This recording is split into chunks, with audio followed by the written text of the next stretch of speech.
obviously what is probably going to be an incredible men's game later today as well, and then all things Hawaii sports in between. So excited to chat about all of that. Are we ready to go? Yes.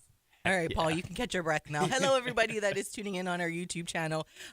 Yes, Caesar that is chiming in already. And yes, big weekend that happened in sports. Brad Tavares getting the win, and now he is tied for the most wins in middleweight UFC history with Michael Bisping and Anderson Silva. Some pretty iconic names there. So I had a feeling Caesar would chime in about the UFC as he is the MMA guy.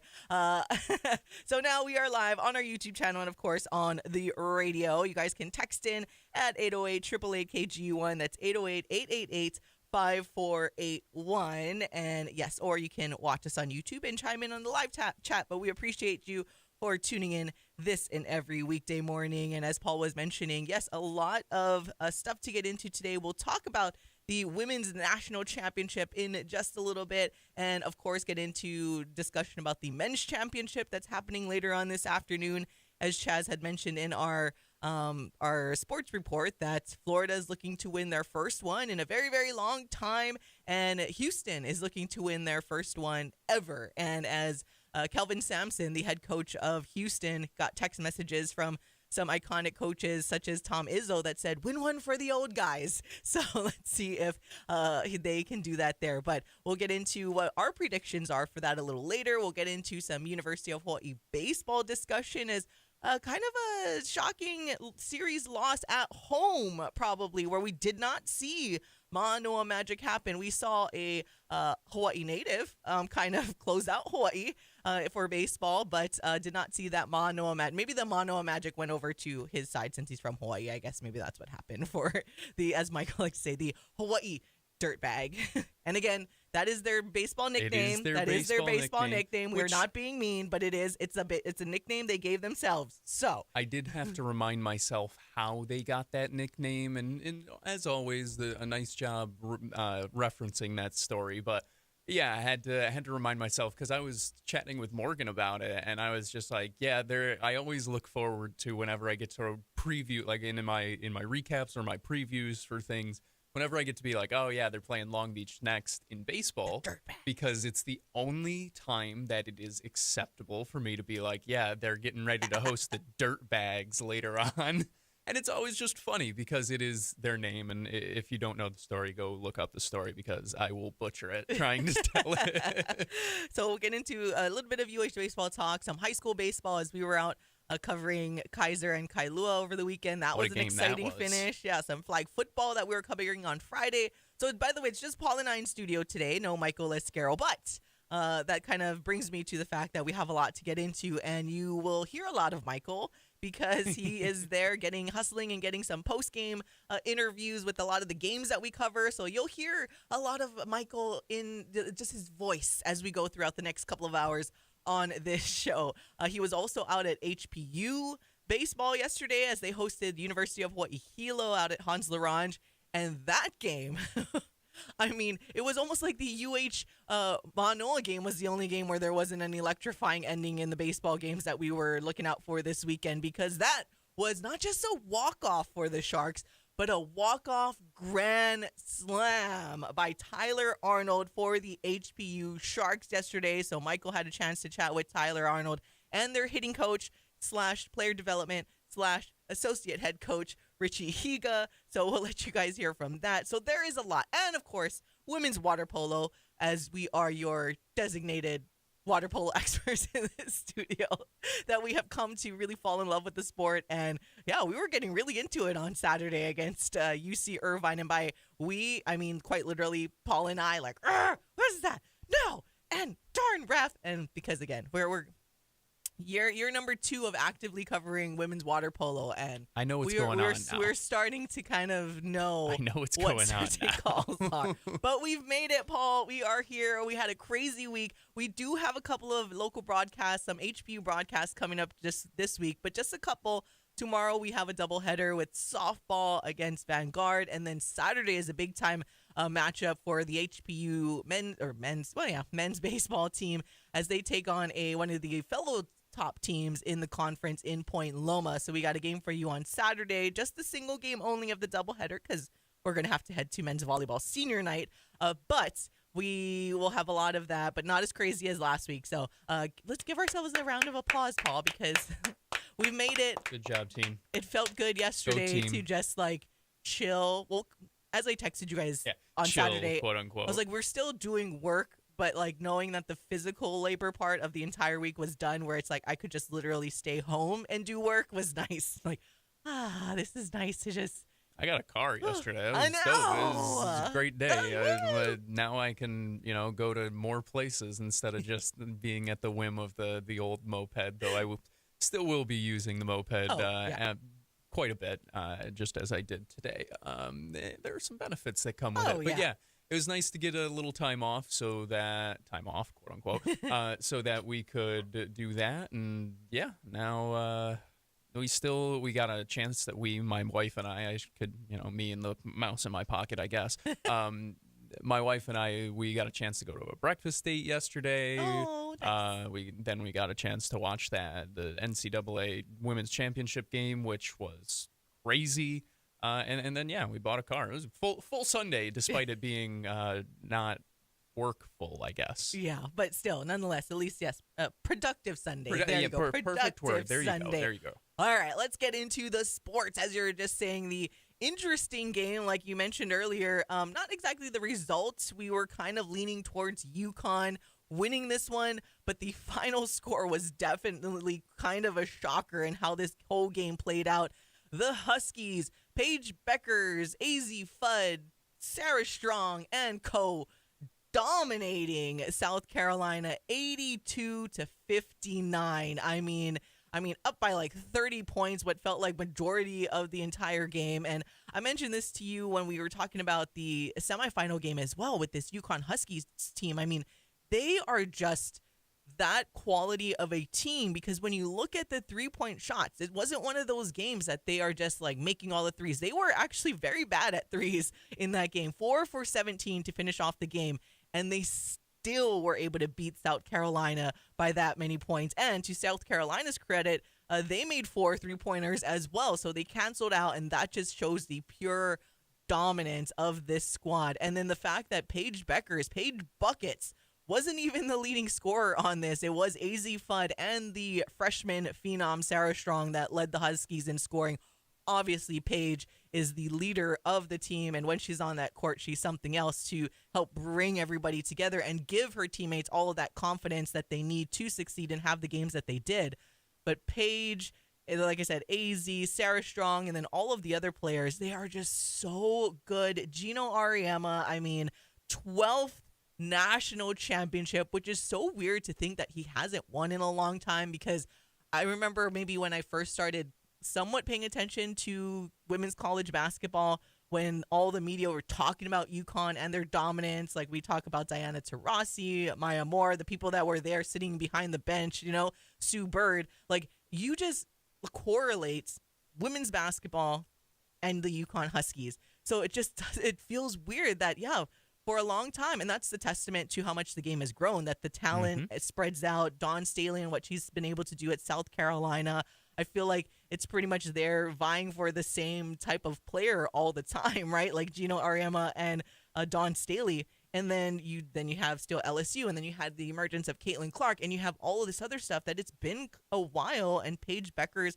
has been injured. So I think that was the thing that made my, at least fandom, like basketball-wise, I did feel like UConn would win, but just pure fandom, I just had that soft spot for Paige, and she dealt with injuries. I think Gino said it the best, where he felt happy for her because he kind of alluded to how a lot of the players, they come in and they win when they're freshmen. Like, it's easy. Yeah. Like, they just win. Paige is a superstar that had to battle through those injuries, battle through the COVID years, battle through a lot, and then to cap off her collegiate season, winning a national championship. And I posted it. I told you guys, I'm like, man, I was in my feels when you had Paige check out for the last time, hug Gino, and then you can see all of the emotion just get released. And I'm like, oh my gosh, all the feels. Paige Becker, she's just been a phenomenal athlete, but just an advocate, right, for diversity. She's always, her mom, like I guess, non-biological mom. I hate saying stepmom because there's such a negative context to it, but like, like that's her mom for a long time, but because her mom is Black, right? So she, or non-biological mom, parent is Black. And so she's been a true advocate for all of her teammates and all of lifting up all of these women in the sport. So she's been this strong voice for her peers, and she's just been so phenomenal. And for it to cap it off like this, and then everybody else. And then you have Caitlin Chen. There's all of these mini storylines. Like her Princeton teammates came out to support Caitlin Chen, and I can go on and on. It was truly, truly incredible. A really fun day for the UCONN Huskies, a coronation that has long been in the waiting because, like you mentioned, it has been what feels like a long time in UCONN Huskies years from their last national championship, but 12 titles. Gino Auriemma is John Wooden of the women's game, if not more, if not better. Like, you know what I mean? Where I understand there are differences between the two, but what Gino has done with that program, with women's college basketball in general, and giving these young women platforms and the ability to, it is synonymous. Greatness and UConn women's basketball, like, they are synonymous with one another. It is incredibly, incredibly impressive what continues to go on in stores. And kind of as you're getting at, this team, it doesn't feel like a typical UConn dynasty team. And I understand part of that's because they haven't won in so long, and we have seen so much better parity in the sport as of recently. But, you talk about Paige Beckers going through a torn ACL. You talk about AZ Fudd, same thing in a different year, right? Where we talked about it with the Rainbow Wahine that one year that they won the Big West Championship, that they had all of the injuries. Now imagine that, spread that out over a few years where you lose your best player or your second best player or whatever it may be, and they come back, they fight together. And it wasn't like it was a perfect season. It's not like they went 40-0 or had this, perfect. Gino referenced it in his post game. He's like, "We lost the closed door scrimmage. I thought we weren't going to make a tournament." Shut up, Gino. Anyway, but the entire team, and then you talk about Sarah Strong, who might be the best player in college basketball. Oh my gosh! As a freshman, and I say that purposefully the way that I did, she might be the best player in college basketball. She is so good. She plays the game at such a slowed down pace, despite the rest of the game not being slowed down, if that makes sense. She is always in control. Her stat lines are absurd always. In this one, 24 points, 15 rebounds, 5 assists, 3 blocks, 2 steals. You'd think that she, like Gino said, that she was the one graduating. She just finished her first year of college basketball. Truly insane. For all of our friends or viewers that maybe don't follow the women's game as much, I would equate, and maybe follow the men's game, I would equate, they're different types of players, but just the phenomenal ability at their age. Sarah Strong is basically like what we saw from Cooper Flagg. Like, Cooper Flagg's a freshman too. So just, again, different type of players, all of that stuff, but just to, in case we can't explain enough how phenomenal it's been to see a freshman just dominate. It's kind of what we saw in the men's game. It's like Cooper Flatt. You're like, how is that guy a freshman? So that's basically Sarah Strong. You're like, what? And I kind of chuckled with you. I was like, did she do like how, the BYU guys do? Like, did they go away for a little bit and come back and like, she's just that good? Like, what are we talking about here? No, she is insane. Truly, truly incredible. And kind of as you mentioned before, she was deciding between South Carolina and UConn, the fight for the same players. She was the top recruit in this last year's high school class for good reason, as we all saw. But a big win for the Huskies in the offseason results in a big win for them in the championship game over that same exact program. And it ends what was another incredible year for the Gamecocks. South Carolina deserves so much respect, so much credit for what they did this entire year. And realistically speaking, they just ran into a buzzsaw in UConn who, at this point, it seems like they could have played anyone because they did the same thing to UCLA. They did this to everybody. They have really clicked it in. You see the level of talent that they have, top to bottom. Bringing in Caitlin Chen from Princeton. Like, the rich get richer. She is such a good player. She would be one of the best players on almost any team in the country, and she's not an afterthought, but she is an auxiliary piece for this UConn team. It's truly incredible. And Gino, he said he recruited her because Caitlin, while she was at Princeton, put up 18 points against UConn. So Gino Auriemma recruited her hard for her final year of eligibility in college. But that's the kind of eye for talent that they have that's going on there in women's college basketball. I do want to point out, though, on South Carolina's side, obviously Dawn Staley will never admit this, but their team technically is young. It's not like the same team that we've seen them win the national championship with. They were also without Ashlyn Watkins, who I think would have been a better force to kind of, because they were getting dominated down low. So if Ashlyn Watkins was there, I still think the result, like in terms of who won, would have been the same. But I think there would have been a little bit more disruption if Watkins was in the game. She was injured earlier this year, so she was out for the game. But she is a crucial piece for this South Carolina team. But nonetheless, I think the best team in women's college basketball won. And I am just so happy again for Paige Beckers. And we'll see what happens with Gino Auriemma. Everyone's kind of guesstimating when he's going to retire. Caitlin Clark put out her prediction. She said that she feels like he has a soft spot for AZ Fudd. So maybe after next year, he might retire when but I don't know. It's but then you have Sarah Strong. So I don't know. We'll see. I think every year he's like, maybe this year, but then maybe this will be the year. When you get to that point, when you're that successful, it could be any time. It is on his terms whenever. Yeah. I just know I will be so sad when that day comes. Yeah. So, and I'm sure he has actually I'm coach sure in the weight. It's already going to be I'm fine. Sure CD's taken over. They've been together for all 12 titles and everything. So anyways, all right, going to take a break. When we come back, we'll completely switch it up and talk some local baseball on the Hawaii Sports Radio Network.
Wake up in the den with Ku'ulei Agbayani on the Hawaii Sports Radio Network, 95.1 FM and AM 760.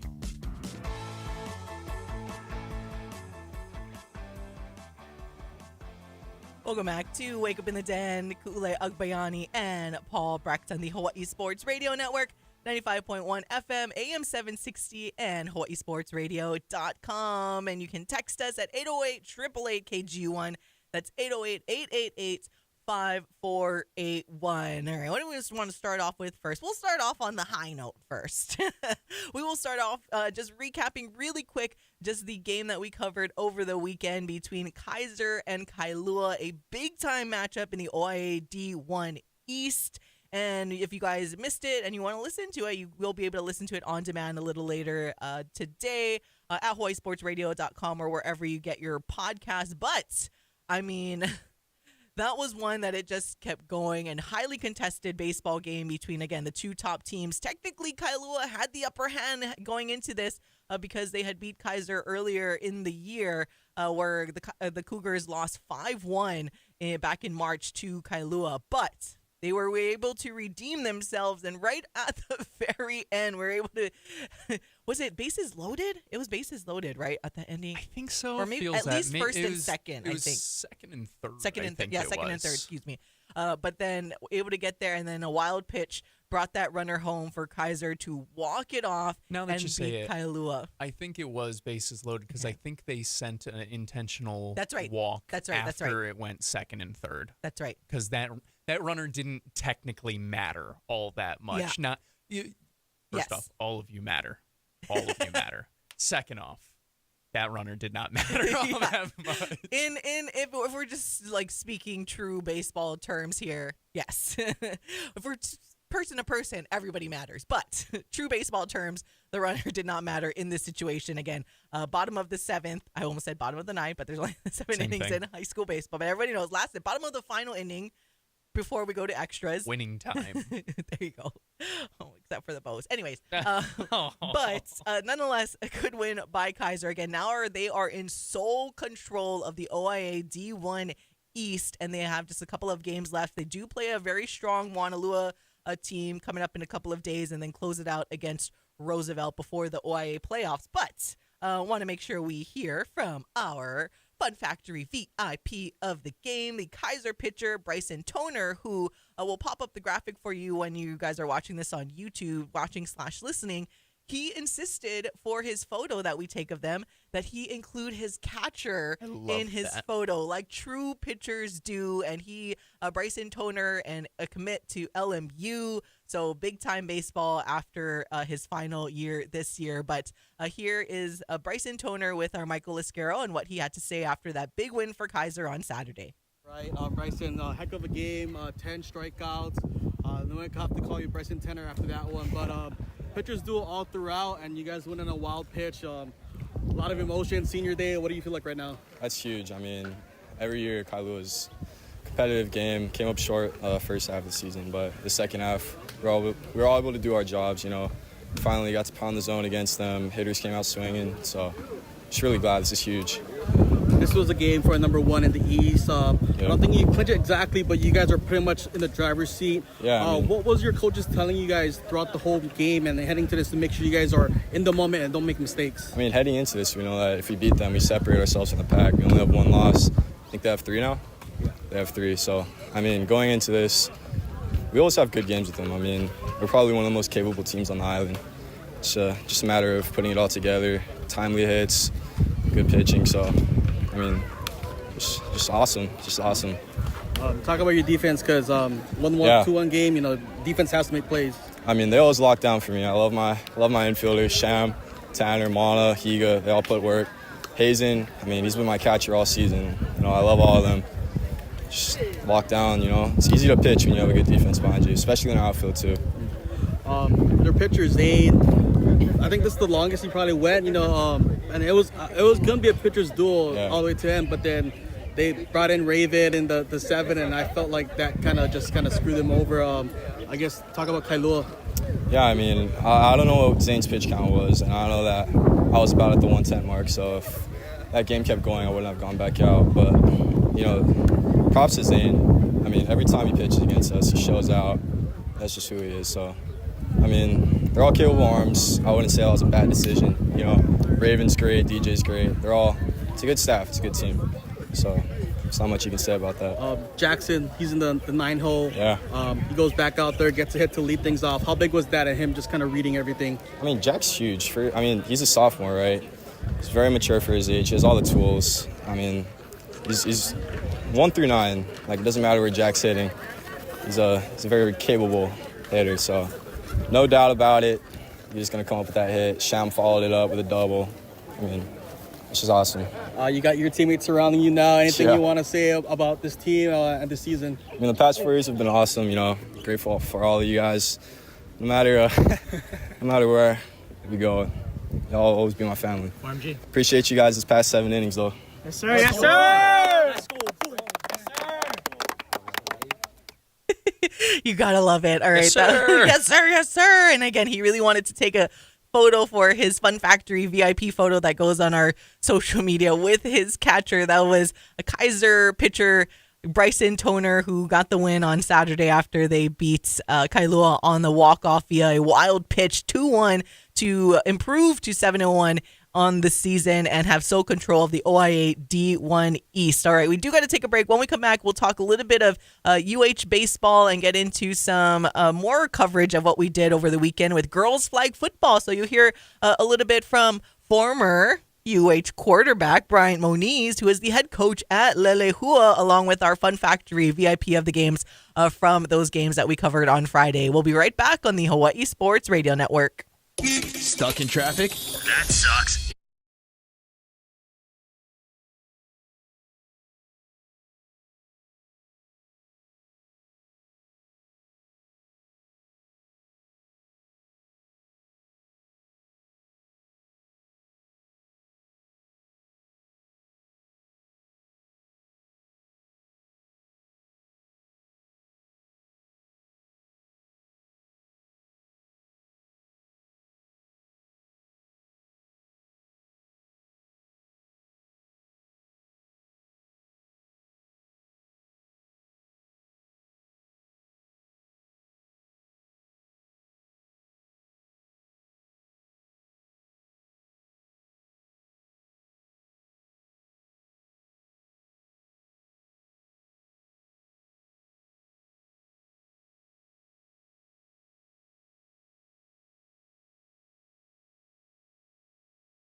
Wake up in the den with Ku'ulei Agbayani on the Hawaii Sports Radio Network, 95.1 FM and AM 760.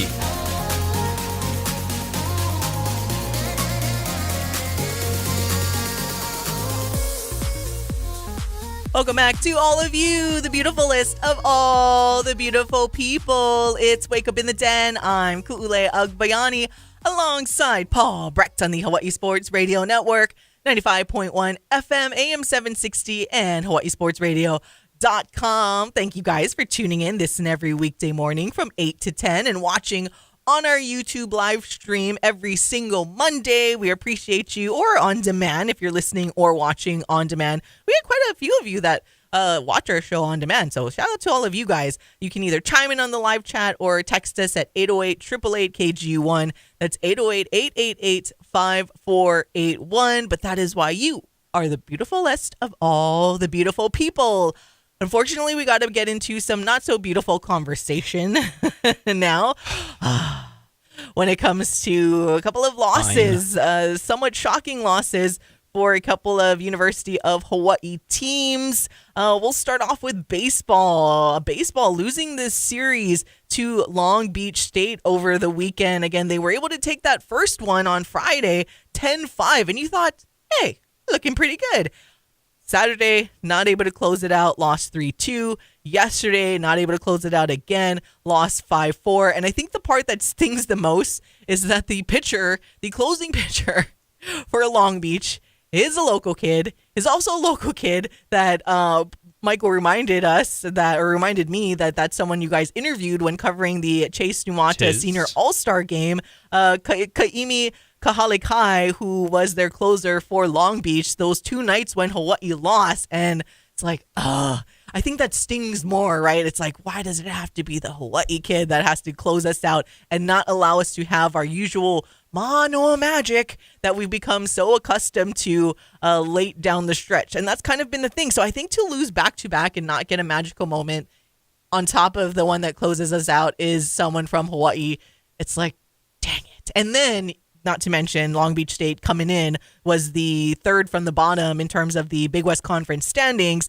And then Hawaii being third at the top loses the series to, as we mentioned, to the Dirtbags. And this was a tough one to watch unfold, especially where you wanted to at least have some positive momentum going into this very daunting road trip in which you will play the top two teams in the Big West Conference. Now, they do start off with Santa Clara tomorrow, but then this weekend they have the big-time matchup against Cal Poly. They play a single game at USC, and then they close out their road trip against UC Irvine, where Cal Poly and UC Irvine are the two teams ahead of Hawaii in the Big West standings. And forgive me, I didn't look it up, but is Cal Poly still undefeated?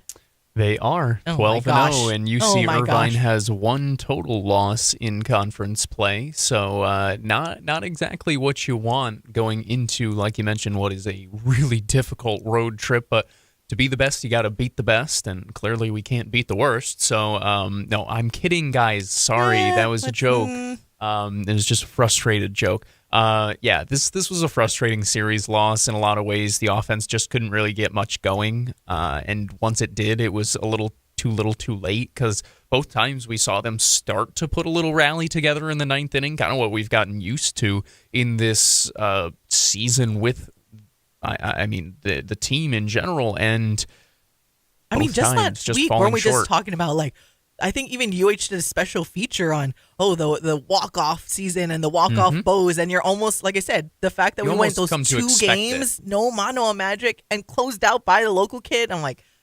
daggers in the heart. Kaimi, that's one name I will always know how to say, because I practiced it so many times for the Chase Numata Senior All-Star Game, which, if you missed that last year, it was a really, really fun time, a really great cause, and I'll always love that. But yeah, it was nice to see him on a mound, just not necessarily doing what he does against the Bows. What the heck? But nonetheless, yeah, as you kind of said, a really difficult road trip coming on up. And as we've seen across many sports, going on the road can take away even more of that magic for Hawaii. It's difficult, and it's part of the reason why you see a lot of Rainbow Warrior and Rainbow Wahine teams are so good on the islands as well. Is it's difficult to travel here. Well, conversely, it's difficult to travel away from here. So it's going to be really important that they find the bats once again, that the pitching travels. We've seen that at times be a little shakier when they go back to the continent. So I'm really curious to see what they do now. That being said, despite a ugly loss, like, let's just call it what it is, an ugly home loss, series loss, they still are in a pretty good spot to challenge towards the top of the conference with 2 really big matchups against both of the teams ahead of you. And kind of like what I said before, while the bottom of the conference, the Bows have kind of had a little up and down trouble with, it seems like when great teams are across the way from Hawaii, they normally step up to the plate to an extra level, right? They step up their game a little more than what we see usually, and they will certainly need that against 2 really strong Big West opponents, and on top of that, a USC team and a Santa Clara team who I'm sure are also looking for some midweek wins. Oh, man, but again, going on the road, long road trip tomorrow, 3:00 p.m. Hawaii time against Santa Clara. This weekend against Cal Poly. Next Tuesday is their USC game, and then next Thursday through Saturday is their Irvine matchup before they finally come back home. Their next home game is going to be Tuesday, April 22nd against the last of the D2 opponents this season in Chaminade at the Les Murakami Stadium, before hosting another Big West opponent in Cal State Bakersfield. And then to kick off May, they got another juggernaut of a team that I know will likely be very packed at the Les with a bunch of baseball fans, because that's when Hawaii is hosting Oregon State, who is consistently a top team in college baseball. And I believe they're actually doing really well this year again, too. So Top 15 in the country right now. Yeah, something crazy. So that's a big one. Again, definitely for, like we always joke about, the team shouldn't look ahead. But as us as media and fans can always look ahead to some of the opponents coming up for the Rainbow Warriors. All right, going over to another disappointing loss / fortunately, they were able to redeem themselves on the flip side. But the Rainbow Warrior volleyball team, kind of a shocking loss on the road last week Friday at CSUN. Again, not just losing, because to be honest, as we love our guys, and to me, if they are playing their best volleyball and playing clean volleyball, they, along with I still believe, like them, Irvine and Long Beach, are on paper, again, all things created equal, no errors, yada yada. Talent wise, they are the best teams by far. But the Big Bus is very competitive. And like you just mentioned, Paul, like the travel weighs on people. This team has a history of getting sick all the time, which has kind of been the case as well, too.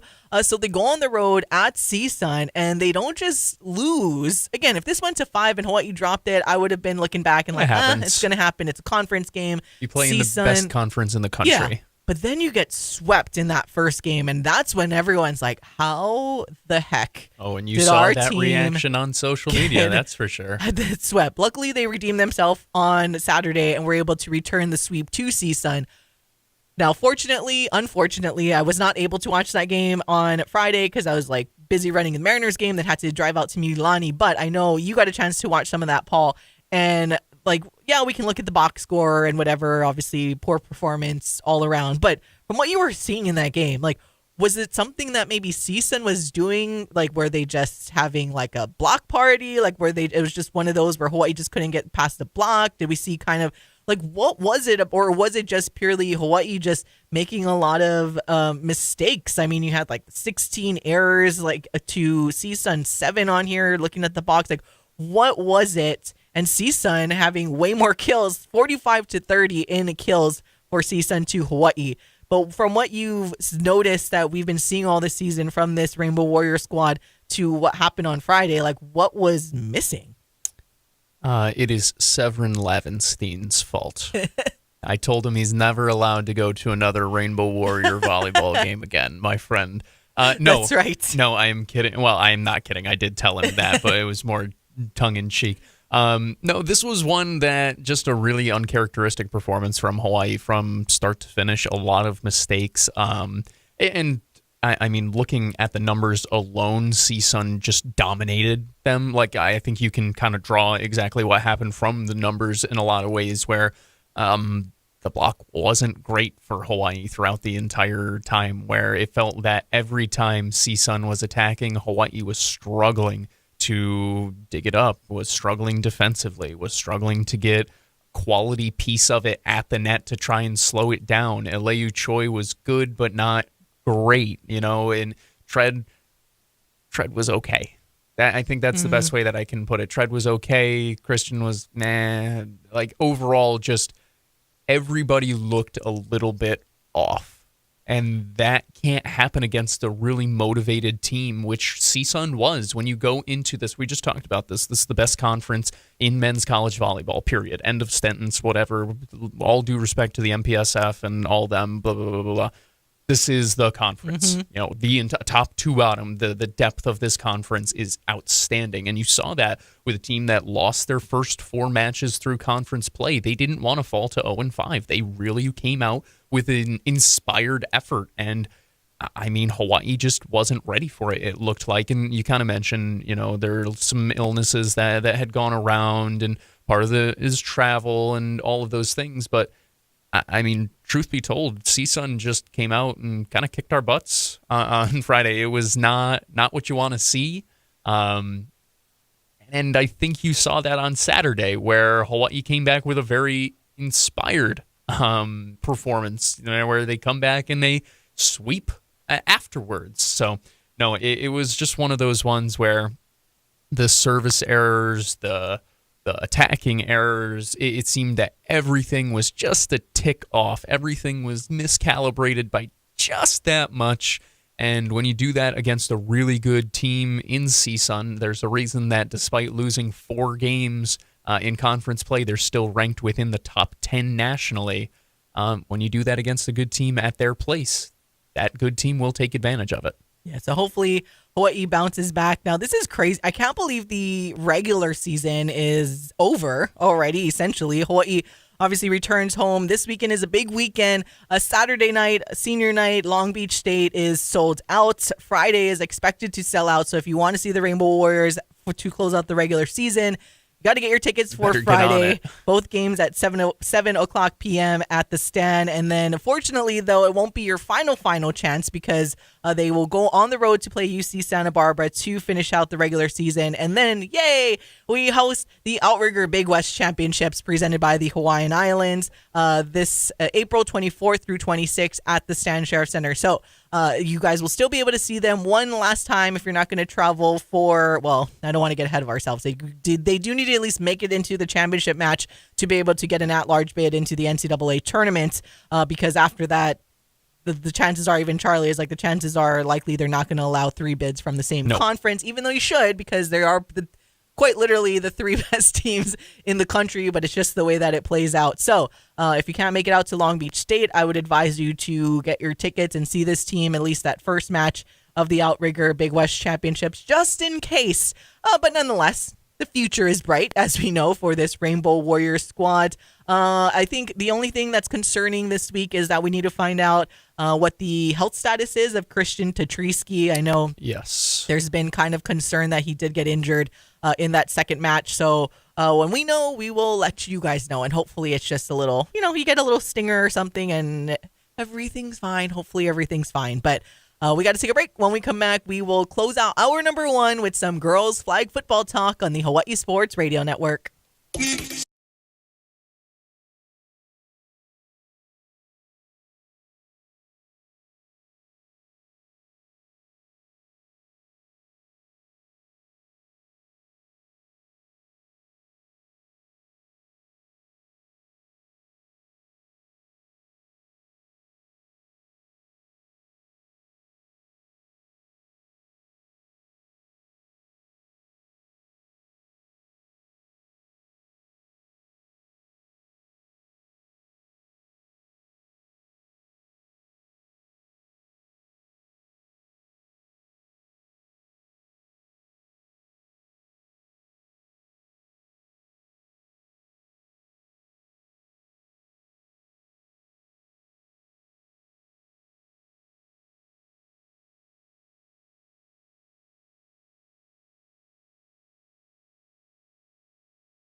Wake Up in the Den with Ku'ulei Agbayani on the Hawaii Sports Radio Network, 95.1 FM and AM 760.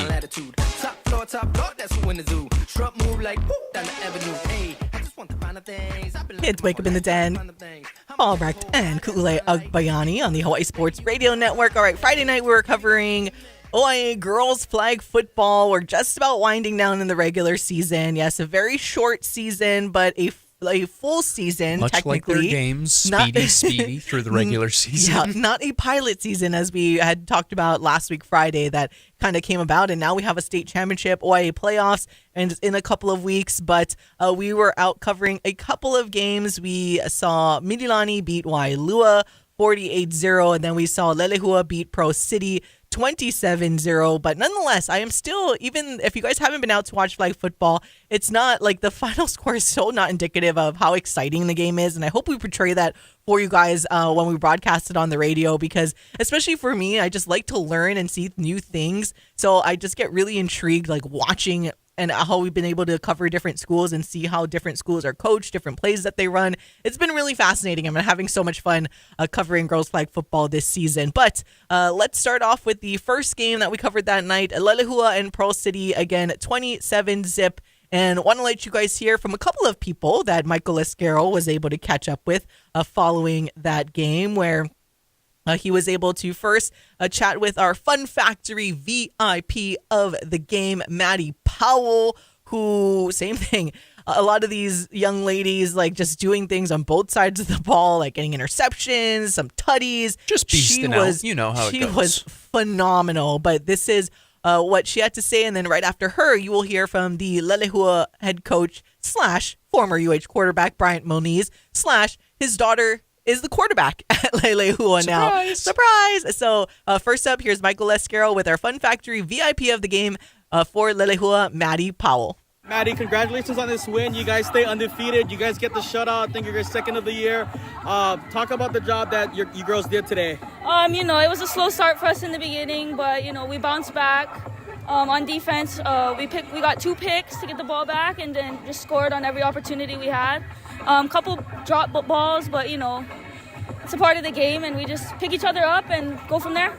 Yeah, you mentioned coming back on defense. Like, I think you guys' first 2 touchdowns was because after you got picks, right? I think number 9 had a pick, you had a pick, and then you guys running plays, your guys' RPOs, your play actions, and started working. Talk about that. Ali, she had a drop ball, but she bounced back, got that pick, and then we scored on that next drive, and then play after that, I got the pick, and it was just game over after that. You had 3 touchdowns and a conversion. Did you just feel like today was your game? I feel like I could have played a little bit better, ran my routes a little bit harder, but overall I'm proud of my performance, proud of my team, and yeah. And that was our Fun Factory VIP of the game of the first game of Friday night. Leilehua's Madi Powell following their 27-0 victory over Pearl City. Now here's what their head coach, Bryant Moniz, had to say. Well, Coach, you guys are undefeated. I know it was a slow start, right? But I felt like you guys did things that, you want to see in the real gridiron game, right? Where first quarter, you set up your RPOs, your running plays for the big ball, right? And then, like in any sport, right, you want to win a turnover battle and get points off turnovers. And it seems like you guys did both of those tonight. Yeah, the girls work hard every day, whether it's weights, practice, whatever it is. They come out with a yes coach attitude every time, and they're relentless. I try to tell them, sometimes plays don't go your way, but that's part of the game. Always play the next play, and they did that tonight. Madi, she had 3 touchdowns and 2 picks, right? You're a former quarterback. What the catches she was making on both ends, what did you like from that? She's a baller. I was fortunate. I had Madi play for me when she was like 12, and even with the boys, she was the best on our team. So we're fortunate to have her. Yeah. Now, when you were at UH, I remember the story where you were delivering pizzas to help your daughter, right? And now she's on the team. What is that experience like for you as a girl dad? Man, it's so awesome. I tell everybody every day that it's such a blessing. I'm so fortunate just to be able to be on the same field with my daughter. And she's grown up around the sport. She was in diapers while I was at UH, and to see it kind of come full circle and her playing the position, it's been a dream. Total full circle moment there. Again, you heard from that was former UH quarterback and now the head coach for the Leilehua flag football team, Bryant Moniz, whose daughter is now the quarterback for the girls flag football team. All right, the second game that we covered was the Mililani versus Waialua game. Again, Mililani coming up on top over Waialua 48-0. So here is our Fun Factory VIP of the game for that one, Zenn Nelson. Well, congratulations on this win. You guys get a big win on senior night. Talk about what happened tonight. Thank you. Honestly, it was just my team. This is a team sport. Without them, none of this would be able to happen. It's senior night. I just wanted to make the best night for the seniors because this is their first time playing flag football. I wanted it to be a good experience for them. Well, you definitely got things going with that return on that first play where you went this way and that way. What did you see on that return? So I didn't get the ball at first, so the defense kind of shifted to the right side. So I just faked right and then went left. I didn't saw the opening. And then you caught 2 touchdowns from Brooke, and then you also threw in conversion to her, and then you threw another touchdown. Talk about your offense. Needs a little work for the throwing, but I give all my credit to my wide receivers because they catch all my hard balls and everything like that. They get open for me. You guys got a shutout win. Talk about your defense. My defense, I just trust God and do me. You guys are undefeated now. I think you guys play Leilehua next, who's also undefeated, and that's district rivalries. Your thoughts on that matchup?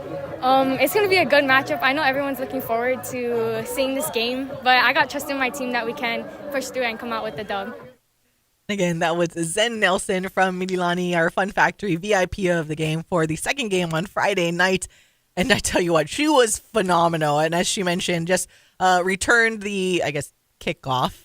I'm using air quotes, for a touchdown. And after that, Kyle and I looked at each other like, man, this. And then we just saw her throughout the game. Like, man, she's just a baby. She's not even one of the seniors. She is so good, and she's going to be really fun to watch. Again, Mililani and Leilehua, a couple of the top teams in the OIA West, along with Waianae, are all 4-0 right now. And then on the east side, Castle and Moanalua are the 2 undefeated teams. So this just will be as we fun, all expect. Yeah, Castle. Well, I mean, they had that big win against Kahuku. That's why it's like, whoa, that was totally what we were expecting, right? I predicted it actually in my pre-week rankings of girls flag football. What an awesome season it has been so far, though. A really, really fun time it's been. Yeah, and OIA playoffs starting off next week, and we'll have the championship game for you guys on Thursday, April 17th. You can follow us on social media and go to our website, hawaiisportsradio.com, for a lot of coverage and photos. But for now, we got to take a break, and we'll be right back for hour number 2 on the Hawaii Sports Radio Network.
more Wake Up in the Den with Ku'ulei Agbayani on the Hawaii Sports Radio Network, 95.1 FM and AM 760.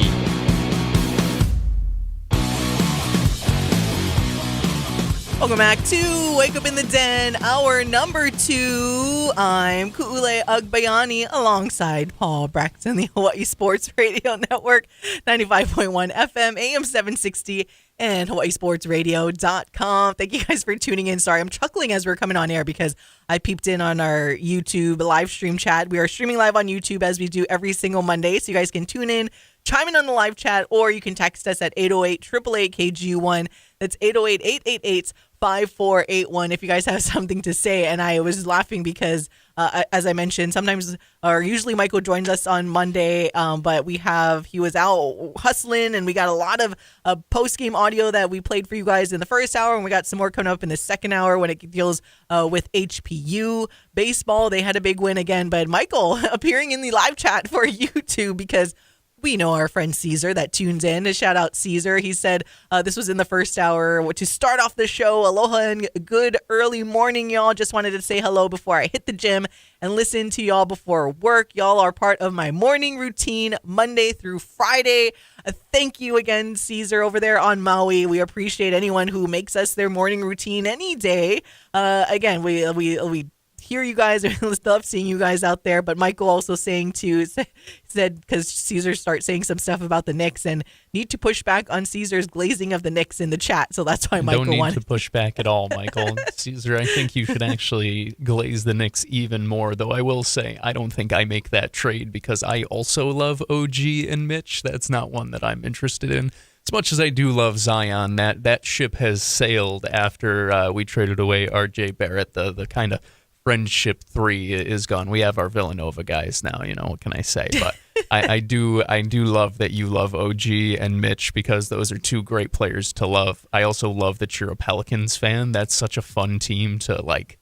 Fun team is an interesting way to say it. It's such a different team to like a lot of times, and one who has certainly, I'm sure, given him plenty of pain while also given him plenty of highlights to watch. So I hope that they find some success in the near future as well for our friend Caesar. Yeah, so shout out Caesar, and a shout out to our Michael Esquero there chiming in on the live chat. Screw Michael and screw his Pacers. Let's go Magic. Orlando Magic, baby. All right, though, coming up in hour number 2, as I mentioned, we will get to some HPU baseball. They had a big win over Hilo yesterday especially, but they are on a 9-game winning streak. So we'll see if that continues as Point Loma, a top team in the conference, comes in this weekend. But nonetheless, they had a big, not just a walk-off, but a walk-off grand slam by Tyler Arnold to lift the Sharks over the Vulcans. So we'll let you hear from what the home run hero had to say, along with their hitting coach / associate head coach / player development, Richie Higa, and also / former player for the HPU Sharks, as Michael was there to chat with them after that big win. We'll also get into some women's water polo senior night stuff and hear from a couple of the seniors, some of their kind of their key pieces that have been on the roster for the last couple of years in Jordan Wedderburn and Bernadette Doyle. So we still got another packed hour for you guys here on the Hawaii Sports Radio Network. But since we were kind of on the topic of basketball, I want to make sure we circle back to that now because, as we know, the big game coming up today. Yesterday was the women's championship. Today we will see the men's championship between Florida and Houston. And as the spread goes, I really hope this is going to be what it's going to be in this game because Florida is your favorite, but only by 1.5 points. So odds makers anticipating this to be a close one. I also am anticipating this to be a close one and hopefully a fun one. We kind of, I guess let's go back to a couple of just the Final 4 games, Paul, because I know that was kind of the talk of the town with these teams because both teams kind of with their come from behind wins, I guess you can say somewhat of, I don't want to say it's like shocking wins, but nonetheless, it's been a fun one. And I know Michael, when I asked him what his opinion was on who's going to win, I was like, you can chime in if you want. He's like, well, now that Duke's out, I'm kind of bummed, but he thinks Houston. But yes, Duke. And I know a lot of people are kind of emphasizing that foul, the over the back foul that was called on Cooper Flag and whatnot. But at the same time, I'm like, there were so many instances where Houston also messed up for like the last 2 minutes because just to go back to it real quick between that Duke-Houston game, Houston down 7 points at the 2-minute mark. I mean, they made mistakes down the stretch. Like they had like the reaching over on the inbound play that happened for the technical. So they were down by 6 with less than a minute left. Kelvin Sampson doesn't call the timeout, trusts his defense to get the stop, which they did. Then they transitioned to the other side, get the 3. So now you're looking at down 67-65 with 34 seconds left to go. And then they score another one. And then there's the foul, then the free throws. And then that foul on Cooper Flag was called. And then you just weren't able to take care of the basketball, getting it in. Houston gets the turnover. And then the rest is history. So exciting down the stretch, not if you're a Duke fan, but if you're a pure basketball fan. Those 2 games were kind of exactly what you hoped for and wanted to see happen. Again, if you had no actual fandom for any of the teams like us in the studio, they were great games, entertaining games, as Paul and I were talking about on Friday, just like the best couple of games you could have seen to happen in the Final Four. And now we have the 2 teams that really clawed and kicked their way through to match up this year. And as we said, Houston never winning a national championship in men's basketball, came close a couple of times in the 80s. And of course, they've had recent success under Kelvin Sampson, but still have never won the title. And as I chatted about earlier, where Coach Sampson shared how people like Tom Izzo, I think he even said Coach K texted him and said, win one for the old guys, because as we noticed, as it happens, there's a lot of youthful coaches coming into the league. And then a lot of the older coaches are retiring. But I thought that was kind of cute to know, like, just the camaraderie, right, amongst the sport of basketball, getting these texts from these coaches. And then Florida on the flip side, I mean, Walter Clayton Jr., like, that guy is, he's, as Paul likes to say, he's a future Nick. He's a future Nick, 100%. He is just so clutch. And every time you feel like, all right, maybe this is a game where he's not going to be clutch. This is a game where he starts missing some of those crazy shots he takes. Nope. In that game, like, you're just like, this is insane. Like, it's I don't even know what to think. He is a professional basketball player who just happens to still be in college, right? Like, he just plays differently. He looks so different, like, while he's out there. He is just phenomenal to watch, and he's just been my favorite player to watch, who I fell in love with. And it goes to show how much a player can develop. I mean, this guy spent the beginning of his collegiate career at Iona. Like, he was an under-recruited player, ended up at Iona, and Florida, to their credit, they actually built a roster that was taking some of these really good players from these programs and not necessarily throwing a ton of money to get some of these really expensive guys. I saw that on Front Office Sports, where they built this team without, obviously it's Florida, so they do, I'm sure they got some money. They're compensated quite well. Don't get me wrong. It's not like they're free by any means. They're not playing mid-major ball. We will say that. Yeah, but we're not talking like, hey, let's just throw all of this money at every player to try to get the most expensive players from these other schools. Duke's NIL for next year, their budget is over $10 million, reportedly. Obviously, I'm not talking to John Shire and all of them. Oh yeah, John, let me know. What are you guys spending next year? But reportedly is over $10 million for next year, and from what I read, was going to be approaching $14 to $15 million that they can spend on their roster for next year. That's not what Florida did with this year's team. Not because they can't, because they definitely, SEC's got some money, man. But yeah, kind of what you said. They've done a nice job taking players from these mid-majors. And to be fair, I mean, we saw Elijah Martin how many years ago for FAU. Now he's returned for Florida, and what a dunk he had. Oh, my gosh. Oh, my gosh. But yeah, Florida, really incredible team. Walter Clayton Jr., he's going to be another one of these guys. And I'm going to say this. I have not looked at a mock draft yet for the NBA. I am assuming this.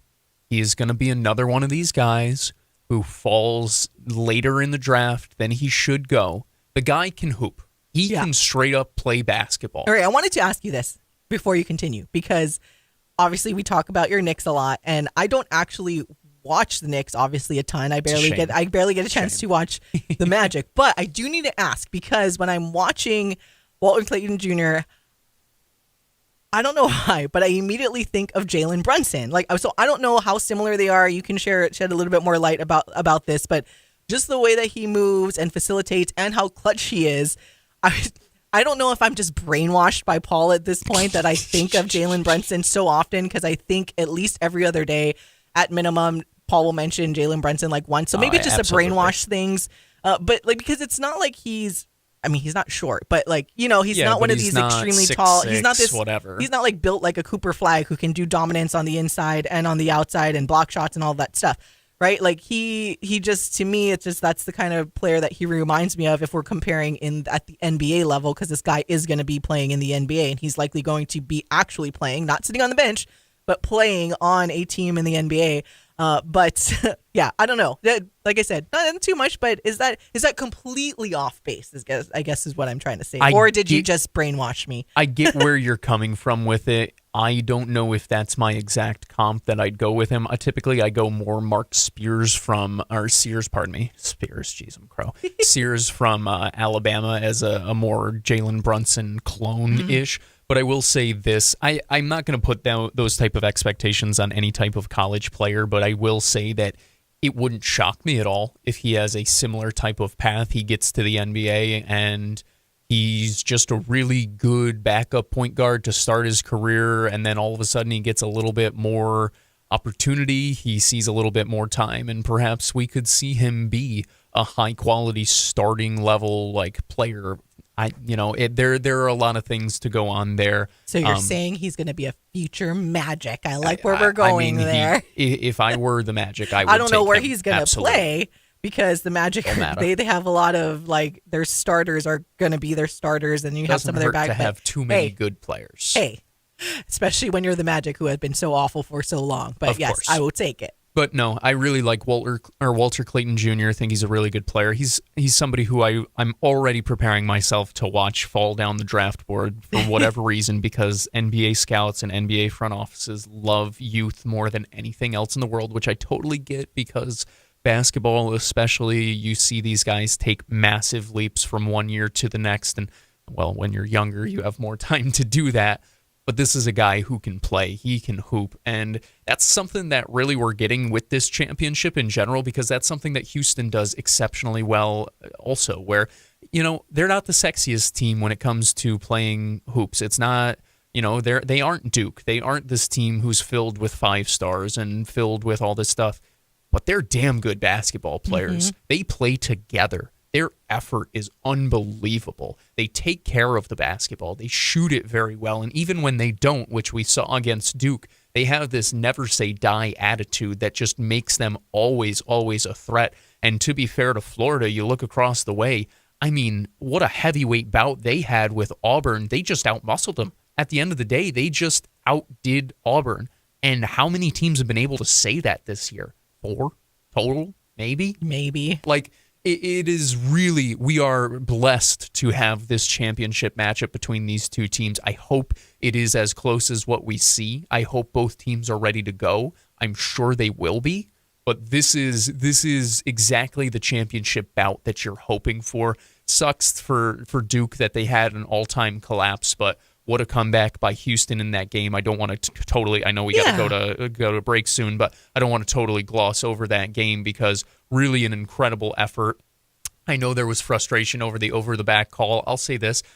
I thought similar to what the balk-off was for Hawaii, I thought it was really cheap, but I do think it was the right call in terms of what it is. Also, that being said, Houston would have secured the rebound, and the way that the game was going at that point, I'm not totally sure that Houston doesn't go down and score, and then Duke has less time to begin with. So I know that people always want to blame the officials and blah, blah, blah. Duke missed their free throw. Make your free throws, kids. Make your free throws. Also, they had a Hawaii men's basketball-esque level drought scoring the basketball from about 10 minutes down to about the minute 30 mark. They had 1 free throw. Yeah. Cooper Flag made a jumper with about 10:30 left to play that gave them 58 points. They went 2 media timeouts without making another field goal. That's going to lose you a lot of games. Like at the end of the day, that will lose you a lot of games, and it allows the door to remain open for a team like Houston, who said, and never say die. They come back, an incredible comeback, and we just get a little March Madness towards the end of it here. I know a lot of people have been complaining about this tournament, but what a pair of Final Four games we got on the men's side. Yeah, and that's why I wanted to continue to emphasize that point. I saw it go so viral about that call on that over-the-back call, but there were so many things that Duke did not do and finish and execute that one call is so minuscule compared to, like, that did not determine the fact of this game. Like, it did not. Like, Duke, like you said, they collapsed. Again, Houston beating Duke 70-67 to make their way into the championship game today.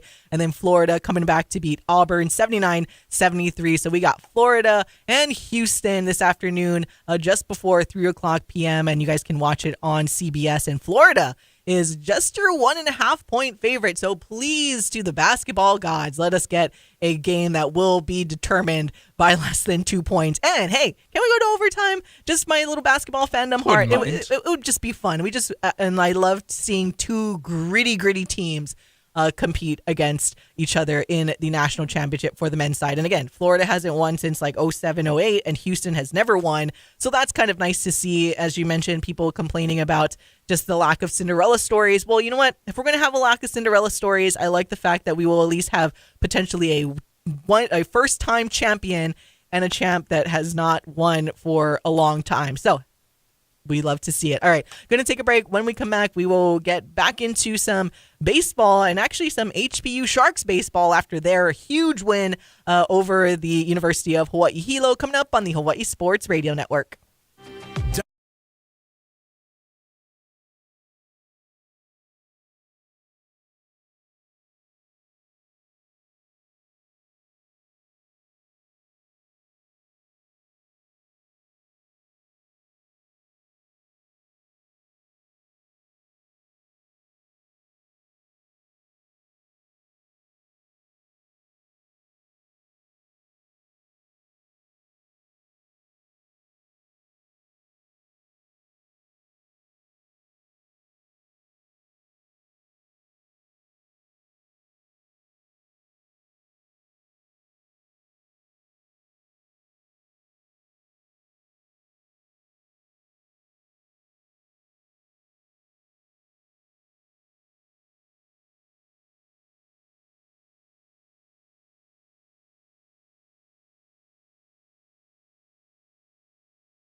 Den with Kaiser Agbayani on the Hawaii Sports Radio Network, 95.1 FM and AM 760.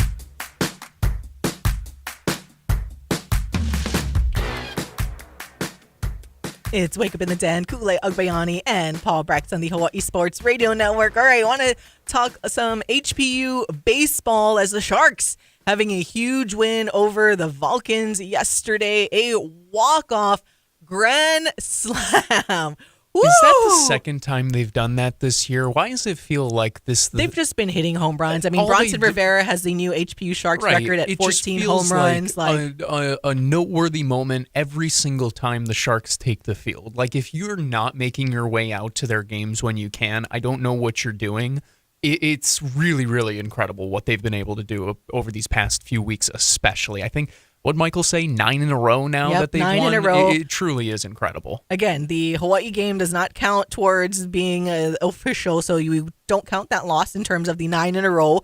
But yes, they got those wins. They got the series sweep against Menlo when they were on the road, and then they had beaten Jessup in that last game. And then when they came back home, obviously, like we said, they lost to UH, but then they were able to get the series sweep over UH Hilo to get them that 9 in a row. And then what a way to cap it on off with that walk-off grand slam by Tyler Arnold out there at Hans Larange. So Michael Lascaro had a chance to get out there and chat with Tyler Arnold and also their hitting coach / player development / associate head coach / former Sharks player, Richie Higa. That's the crazy thing with Richie, right? It's like we were just calling their games when Richie was on the field, and now the how much he's added to the coaching staff at HPU. He is a rock star as a coach, too. Like, he was a good baseball player, don't get me wrong. Obviously, he played college baseball, guys, okay? He was good at baseball. But this guy, what he does when it comes to communicating the game of baseball and the ways to make adjustments and little tweaks to not just hitters, but also pitchers, fielders, everything that he does, it really, really is impressive. It's been an excellent addition, or I don't know if it's necessarily an addition if he's been there, but, to the coaching staff. Right. Dane being able to retain him and keep him here with the Sharks was an underrated, really, really big move, and you're seeing it pay off in massive dividends right now. Yeah, all right. So, again, yesterday, the Sharks coming up on top over Hilo 16-14. So, let's start off with the hero of the day, or at least the final hero of the day. Obviously, all the other players got to contribute to, but here is what Tyler Arnold have to say following that walk-off grand slam. Well, Tyler, you started this week with a bomb at UH. I did. You end this week with a walk-off grand slam against Hilo. What were you feeling like this whole week, man? To be honest, after the UH one, the adrenaline started kicking in. My last at bat, I just try to stay within, try not to do nothing too much. And luckily, he missed his spot, and I did some damage.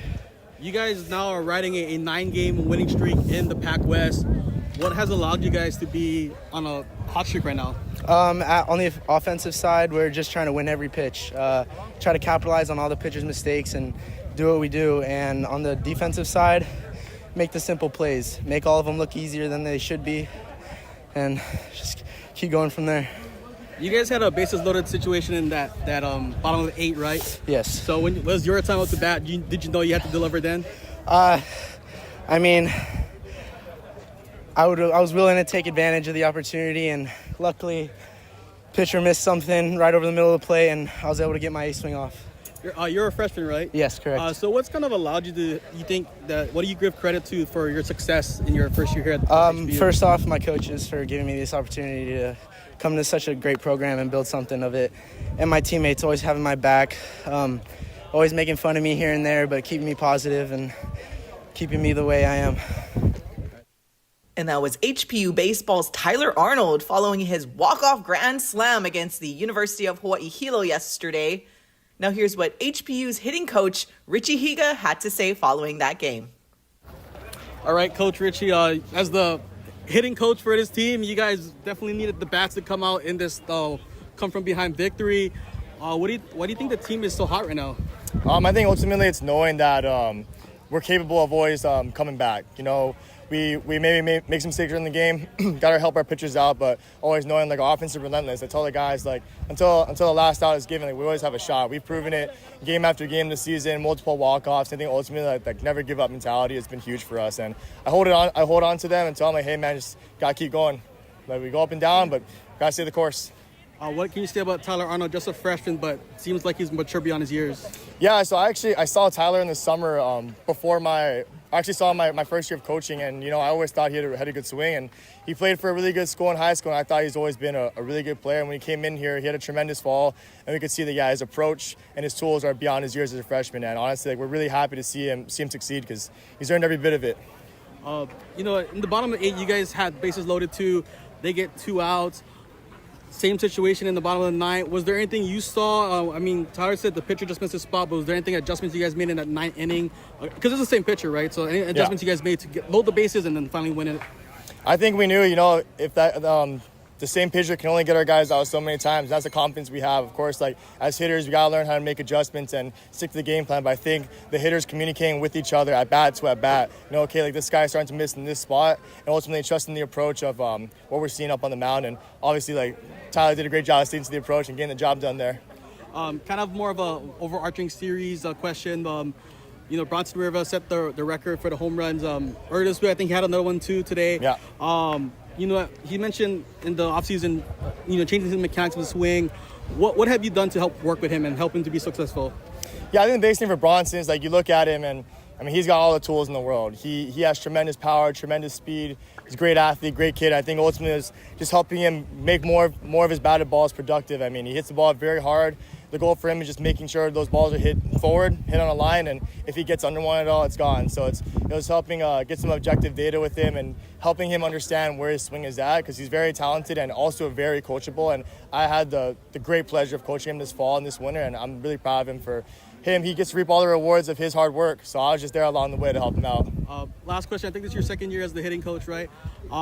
Last year, you guys were kind of streaky at the bats, right? You guys will rat off a lot of hits, and then some games will get kind of cold in spurts, right? You guys have a 9-game winning streak in the Pac West. You guys think Point Loma on Saturday? I think we'll have the game on radio. How do you guys keep this going? I think ultimately it's just sticking to the plan. I always tell the guys, you got to have an approach, you got to have a game plan, you got to go in there and execute. I think it's a testament to all of our hitters trusting me with breaking down the film, having an approach for them. And even similar to last year, I was very grateful. Last year, majority of those guys were actually my former teammates, and I think we did everything we could with what we had. I think a big thing of this year is we just simply brought in more pieces, and now beginning of the year we struggled a little bit, we're a little streaky, and now I talk about the winning streak. I think it's taking that streakiness, seeing the highs that we're capable of, and teaching the guys, hey, if we stay steady, if we stay the course, continue to follow the approach, ultimately it's going to fall our way. We just got to stick with it. And that was our Michael Liscaro with HBU baseball hitting coach and player development, Richie Higa. Before that, you heard from Tyler Arnold, who hit the walk-off grand slam against Hilo yesterday to lift the Sharks up 16-14 over the Vulcans. And now HBU currently, I guess you could say they're tied for third in the Pac West Conference standings, 21-11 in conference, along with Jessup, who they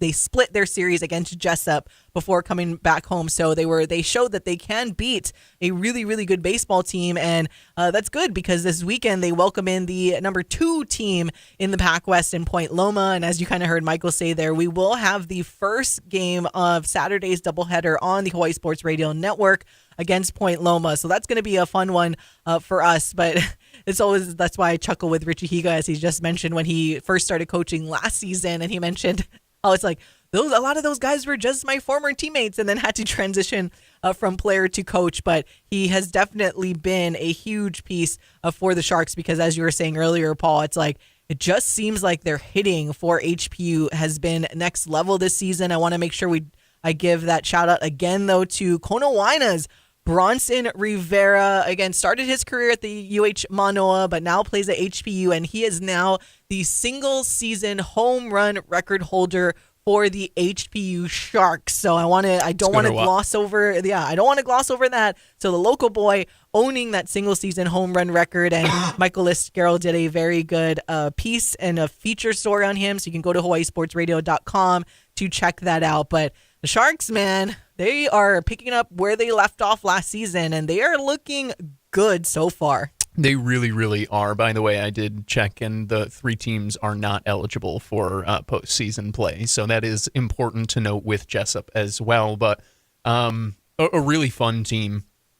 From start to finish, they just kind of similar to the Rainbow Warriors. They always keep fighting. It doesn't matter if they go down big, if they go up big early, they are going to play out the entire game. And similar to what you're mentioning with Richie Higa, I look at the coaching staff. I'm so impressed by what they've been able to do over the time that Dane Fujinaka's taken over this program, because this has been a slow upward grind, right? Where you work through some inconsistencies in the early years, and now you're seeing the benefits, the rewards of learning through those times, not just from the players, but in a guy who has become the coach, right? Richie Higa had plenty of time to learn about what the college game is like, to learn what worked for him, what worked for his teammates, what didn't work for him and worked for his teammates. So I'm really, really impressed by the Sharks this year. It was their second walk-off grand slam, by the way.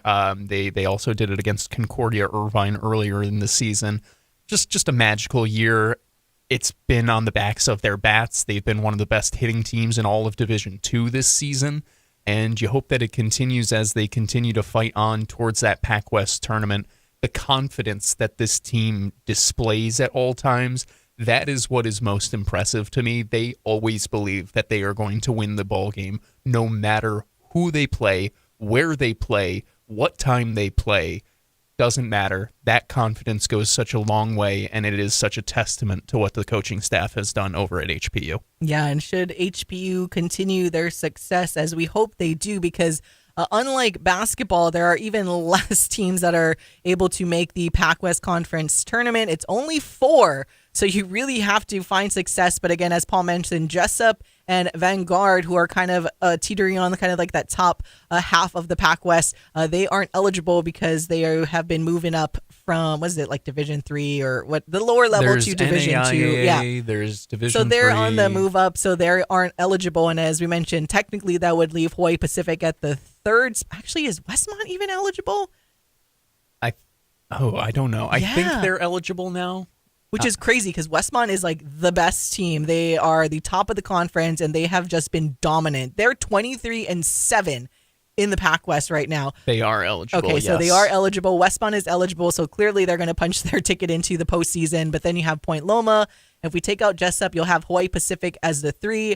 Vanguard still, I believe, is still going through their transition phase. And then you would have Azusa Pacific, who would be that 4th team. And it is a double elimination tournament in the postseason. Just to take us back to last year, HPU was matched up with Concordia in that first round, lost 5-0, had to play Point Loma, and then they got beat by Point Loma. So then they were eliminated. So obviously they knew what it was, because that was like the first time they made it to the postseason in like a very long time. Hot minute. Yeah. So they got the taste of it, and that's what they are gunning for. But so much credit to so much credit to Dane Fujinaka and his staff there and all of the players, because they have made a very fun baseball season so far. But again, big tests this weekend against Point Loma. They play a doubleheader on Saturday at 2 and 5:30, and then on Monday they also play a doubleheader at 2 and 5:30 at Hans Laurent. So we'll have Saturday's first game for you guys on Hawaii Sports Radio Network. We won't have the second game because, again, tiny team, and we have to be out at Manoa for men's volleyball senior night. And what are you going to do? That's just what happens. So, C'est la vie. And then, obviously, Monday, I'm sure our Michael Liscaro will likely be covering Monday's game just because he lives on that side. So, shout out, Michael. Maybe I'm going to tell him right now that's what he's doing for it. We'll see how Saturday's games goes. I haven't even looked ahead to what our schedule is next week also. But anyways, got to take a break. When we come back, we will chat some UH women's water polo and get you caught up with what happened on senior night and hear from a couple of the seniors on the Hawaii Sports Radio Network.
Back to more Wake Up in the Den with Ku'ulei Agbayani on the Hawaii Sports Radio Network, 95.1 FM and AM 760.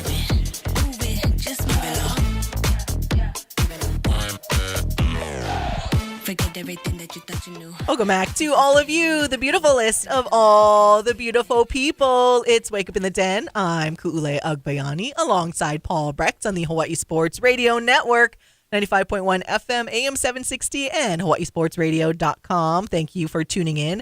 This is an every weekday morning from 8 to 10 or streaming live on our YouTube channel. If you guys watch us either live right now every Monday or on demand, as there's a bunch of you that watch. So we appreciate you guys, and that is why you are the beautiful list of all the beautiful people. All right, I want to get into some water polo, just a quick water polo discussion and let you hear from a couple of the seniors that we were able to catch up with following senior night on Saturday, where Hawaii getting that big win. They were going into Saturday tied at the top of the Big West with UC Irvine. They were able to beat Irvine in a preseason tournament earlier in the year in overtime. So naturally, this game went to overtime again, of course, because why not? That's just what they wanted to make it more dramatic. And man, what a phenomenal match that was. Shout out to the crowd that was there. It was packed and it was a really, really fun game. Hawaii beating Irvine in overtime 16-11. And it's crazy to think that they won by multiple goals in that game, because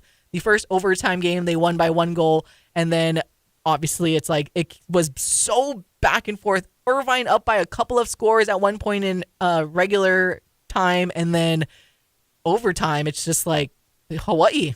They were just like, no, we are not going to lose this game. And they just came out on fire again, 16-11 over UC Irvine. So now Hawaii have sole control at the top before they go on the road and close out at UC San Diego. And then they play UCLA again in a non-con, which will be a fun matchup. And then they close out the regular season at Cal State Fullerton before the Big West Championships, April 25th through 27th. But Paul had a chance, along with Bryant Moniz from Spectrum News, to catch up with a couple of the seniors last night. We will first hear from Bernadette Doyle, and then after her, you'll hear from Jordan Wedderburn. But here is first Bernie Doyle. All right, Bernie, what did it take to respond after Irvine tied the game right at the last second of regulation? It took a lot of, obviously, teamwork and sticking to what we know. We fought hard, and I'm just really proud of the team for sticking it right through and it's not crumbling under the pressure, especially with such a big crowd and senior night, Irvine. We're stoked. Obviously, was out a little bit of the game, and I just wanted to get in there and I guess obviously resting a little bit, lift the team. I wanted to win and I wanted to put the game away, but we kept fighting right till the end. When we talked to you earlier this week, it was an emotional time thinking about this night. Now that it's been here, talk a little bit about the experience itself with your teammates, with the crowd here. I love these girls. My sister, girls from this year, 4 years ago, I love them a lot. The coaching staff and my family watching on the live stream and all the parents, it's an emotional time. It just shows how great the culture is here in this Hawaii team, and I'm just so happy to be a part of this. And that was University of Hawaii women's water polo attacker, senior Bernadette Doyle, following their big win against UC Irvine on Saturday. Now here's her teammate and fellow senior, utility Jordan Wedderburn. Exciting one, emotional night, energy-packed night. Talk a little about your experience throughout the entire thing. It was honestly just a crazy game. It was a lot of ups and downs, a bit of a roller coaster. Definitely a few moments where I had to recollect myself and just remind myself that it's okay and we have time. We were down a little bit in the third quarter, I think. I think we did a really good job as a group, regrouping, chatting throughout the breaks and the timeouts, and I think that James did a really good job just keeping us calm, keeping us cool, keeping us collective, and giving us what we needed to eventually win the game. I'm super proud of my teammates. We did it for each other. They didn't get to win on our senior night, so that's all that matters. Jordan, can you describe those first few possessions of overtime and the execution you guys showed there? Well, Bernie actually looked at me on the lineup and she said, I don't want this to go in a golden goal, so let's just score 3 goals in a row and let's get out of here. So I said, okay, deal. And then we ended up scoring 5. So, plan went according to plan, I guess. But it was all Bernie's premeditation, I think, or senior nights before. Kind of talk about the emotions, talk about going through the senior night little session at the end there, and was it everything that you expected it to be? Yeah, I mean, it's obviously weird being the one being celebrated. It was obviously very special, and I'm so grateful for all my teammates. And shout out to my old roommate and one of my best friends, Lot. She sent a lei for me all the way from the Netherlands, so yeah, that was really special as well. Was there any thought you guys would get James in the pool, or is that that's normally like winning a Big West or NCs type of thing. Yeah, but we thought Jess would definitely get in the pool with us, and unfortunately she didn't pull through, so a little bit disappointed, but it's okay. We move on. You talk about winning Big West there. You guys took a big step towards a regular season title tonight, taking down one of the biggest adversaries with that. Talk about kind of the challenge you guys knew that tonight was going to be. I mean, UCI is really always a good game. It's always a tough press. It's physical, it's hard, and like we practiced the whole week for that. You know, we knew what we were going into when we started, so it wasn't a shock to the system. I think the coaches did a really good job preparing us this week for what was coming. And I mean, it's always fun to play UCI, and it's always fun to play at home, and it's always fun to play on senior night. So it was a very layered game today, and I'm just glad that we came out with the win in the end. Yeah. And that was Water Polo senior Jordan Wedderburn. Before that, we heard from Bernie Doyle after their big overtime win over UC Irvine, 16-11 to close out their homestand and get that win on that much important win, as it always is, on senior night in front of a pretty packed crowd there at the Duke. So again, shout out to everybody that made it out, even those that did show up before going over to baseball. At least you were able to get that. See one of the wins that night. And I know baseball didn't exactly end accordingly. No Manoa Magic over the weekend, at least on Saturday and Sunday. But sticking to water polo, again, Paul, very entertaining match. It was very physical and competitive. A little bit of irritation from one of the officials there. But you know what? That's what happens in sports. But no, I think the more we go, you guys, and we encourage everyone. I mean, now that was their last time to see UH, but hopefully next season, it was just a very entertaining match. And shout out to the seniors. You know, you had Morgan Rios and Stevelyn Griffin as well. Don't want to make sure we forget about them. You'll be able to see, you can see photos at hawaiisportsradio.com and our social media. You'll be able to watch those post games and some highlights a little later on our YouTube channel. But what a way to cap off at least the homestand for the Bows. Again, undefeated in conference so far, at the top of the standings. Just like we talk about in men's volleyball and, of course, basketball, women's water polo in the Big West is very, very competitive. So just because they're at the top, it's going to be, you still got to win those two final games of the regular season, and that Big West championships coming up at the end of the month are still going to be highly competitive for this Rainbow Wahine squad. Yeah, there's still a lot to be figured out in terms of water polo, but this has been a really special season where you've seen some really big wins, and not necessarily in terms of what the final score was, but in terms of meaningful wins, I guess I should say, over really elite programs, ones that you haven't seen Hawaii beat in a long time, or ones that have typically had everybody's number. That's kind of how water polo is if you kind of look at what the national championship winner always is, one of two, maybe three programs. Yeah. So it's nice to see Hawaii competing with the top of the top, even after we saw Coach Mo retire, and she left it in really good hands with Coach James Robinson, and he's had a special senior group with Bernadette Doyle, with Jordan Wedderburn, with Morgan Rios, with Stevie Lynn Griffin, and these guys or these gals have done such a wonderful job incorporating in a really talented youthful group of Rainbow Wahine players, and as you mentioned, in a really competitive Big West. Haven't skipped a beat, 5-0. They've won their last 7 matches.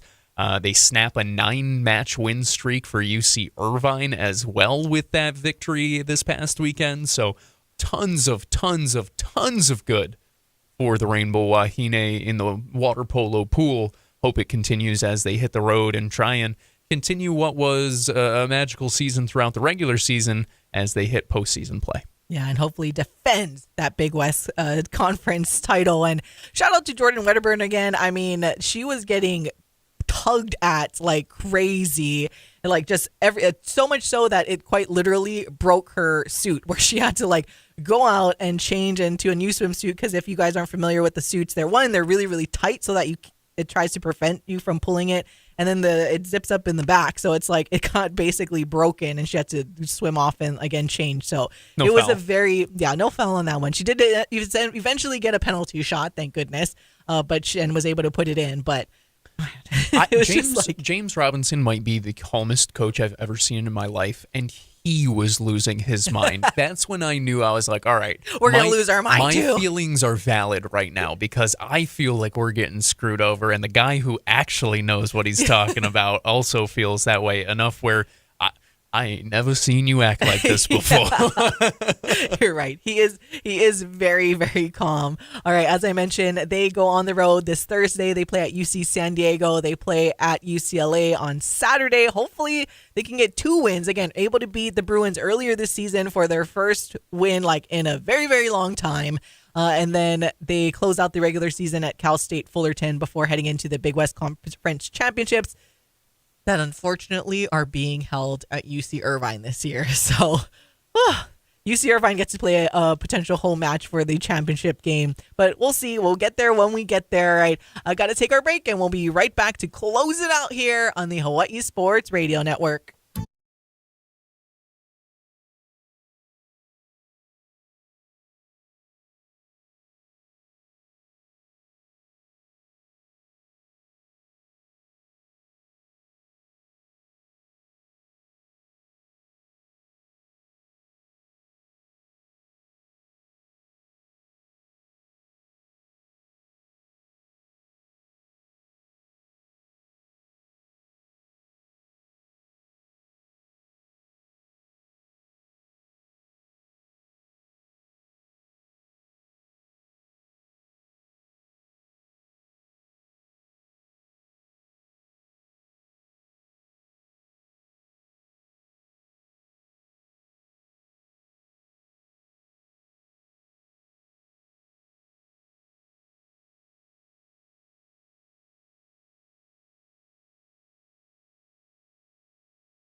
Back to more Wake Up in the Den with Ku'ulei Agbayani on the Hawaii Sports Radio Network, 95.1 FM and AM 760.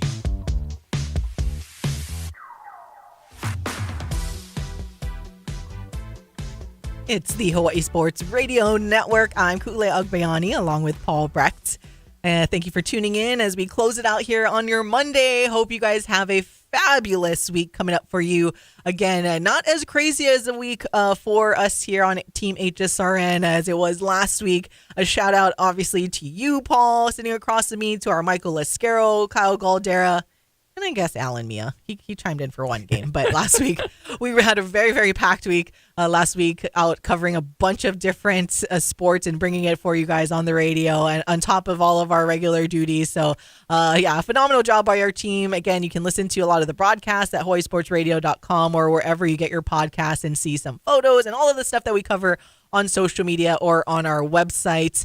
All right, closing it out here, or I should probably mention this coming up this week. Tomorrow, anyways, we do have HPU softball. We got a doubleheader between HPU and Vanguard. First game starts at 1. And then on Saturday, we will bring you the first game of the doubleheader between HPU baseball and Point Loma. That game is at 2 o'clock p.m. So you can tune in or go to our website and click on the program guide to see what's coming up this week. All right, to close out the show, naturally, you got a big game coming up this afternoon, the men's NCAA National Championship game between Florida and Houston. We talked a little bit about how the teams got here, but here it is. We can give our final predictions. Shout out to our usual Vegas texter, by the way. He texted in earlier. Well, he said a couple of things. One, when it deals with the basketball game, said go under on championship total of 140.5, which Agree. I was thinking that too, because both these teams, as we mentioned, and Kelvin Sampson said this in the post game, which was interesting, where he admittedly said how that the final between Duke and Houston, it was 70-67, and Kelvin Sampson said this was going to be a battle for the defense, because should they have let the game the score get up in the 80s, he was like, we were probably going to lose. But he's like, I told myself and the team, if we can keep it like in the 60s, 70s, we're giving ourselves a chance to win. And that's exactly what happened. They kept the score low. They held Duke back. Some obviously mistakes by Duke, but Houston able to do that. So if Houston can find a way to shut down Florida, especially Walter Clayton Jr., who we were talking about, if they can find a way to at least contain that guy, you're looking at a real shot for the Cougars here. But I'm still hoping for a fun game. And like we said, I agree too with the under of the 140.5. I do think this is going to be a fight of a game, low scoring. It is teetering though, right? Oh, ever so close. It's one of those where the odds makers, you'll be like, how do they know? I feel like it's going to be. It always is. That like they're disgusting. Right? They are disgustingly good at what they do. I don't understand how they do it, but they do. Just in general, this is going to be a fun matchup. You know, it's two teams who, I mean, do a lot of the same things really well. They score the basketball well. They play defense really, really well. They have depth. They have good coaching. They're disciplined in a lot of ways. I'm really curious. They're not the same team. I won't go as far as to say that. They play different styles. But man, oh man, is it going to be exciting. One thing I will say, as much as my gut does tell me take the under, because it does, that changes if both teams come out hot. The reason part of me is like, yes, take the under, is because a lot of times in national championship games or just big games in general, how many times have you seen teams both sides come out exceptionally cold because they are so jazzed up, they have so much extra juice behind them that they're just they're pressing just a little bit extra. Wouldn't shock me at all to see that against two really solid and quality defensive teams tonight, where it's already difficult to score. Wouldn't shock me to see both squads struggle at the very beginning as they start to settle on in. I mean, shoot, we saw that with Houston against Duke, and luckily for them, they locked it in the final 8 minutes or so and started to make their way back. But, you know, this is going to be a all-out brawl, an all-out battle, a fun national championship. At least that's what I expect it to be. Who knows? Maybe it could be a 30-point blowout, because, who knows? I didn't expect it to be a blowout in the women's game either. I thought that was going to be a full-out brawl, and here we are. So here we are. No, if we don't get, I will probably be more shocked if the men's game, either way, like if the men's game results in a blowout, then I was shocked about the women's game resulting in a blowout, unless, like you said, unless there is a chance that one team is making 3-point shots like crazy. But I agree with you, where it's not something that you naturally, not only one where it's like teams don't come out on fire, but two, I just feel like defensively the teams just play at another level when it's the national championship, and like everybody's hungry, everyone's diving on the floor to get to the basketball. And that's what I've loved about college basketball, is because you get that extra grit as compared to when you watch the NBA. And I hope it stays like that even as we head into the NIL era. Like, I hope we don't at least lose that with college, is that they just will fight and claw every single way. It's just made the game that much more entertaining, and why I love college basketball more than I love the NBA is because the games are just that much more fun, because they play defense like all the time, and especially even in the regular season. But yeah, it's going to be we're anticipating it to be an entertaining one. Again, Florida is your 1.5 point favorite, and the total set at 140.5. And odds makers, this could go either way, because both teams, so Florida is your minus 115 on the money line, and Houston at minus 105. You got 57% of the money bets on Florida. You actually have more on the total. So you have 69% of the bets, at least in terms of BetMGM, on the over the 140.5. So let's see if our Vegas guy that Texas will have the true. And then you have 61% of the bets on Florida to cover the 1.5. So a lot of things leaning ever so slightly on Florida. which means I'm going to go with Houston because why not? I said it on Friday. I know I was like sprinkle a little bit on Auburn just because the odds, they had the longest shot to win the Natty. And I'm like, I don't know, this Houston team. I'll echo the text messages that Kelvin Sampson got from Tom Izzeldem. I'm like, you know what? One more for the old guys. Why not? And Kelvin Sampson, I've just become a fan of his throughout the tournament. Like, he's kind of like when we look at Gino Auriemma and Don Staley, right? Like, if I had a son, like, I'd want my son to play for Kelvin Sampson. Like, he's incredible. I very much so am rooting for Houston. I don't know if they win. My bracket, I pick Florida. My heart, I pick Houston. At the end of the day, I hope we just get a phenomenal basketball game to close out the college the postseason. All right, and now we got to close out this show. But thank you guys for listening and watching. We'll talk tomorrow. This has been Wake Up in the Den. Bye. 1, 2, 3. Your home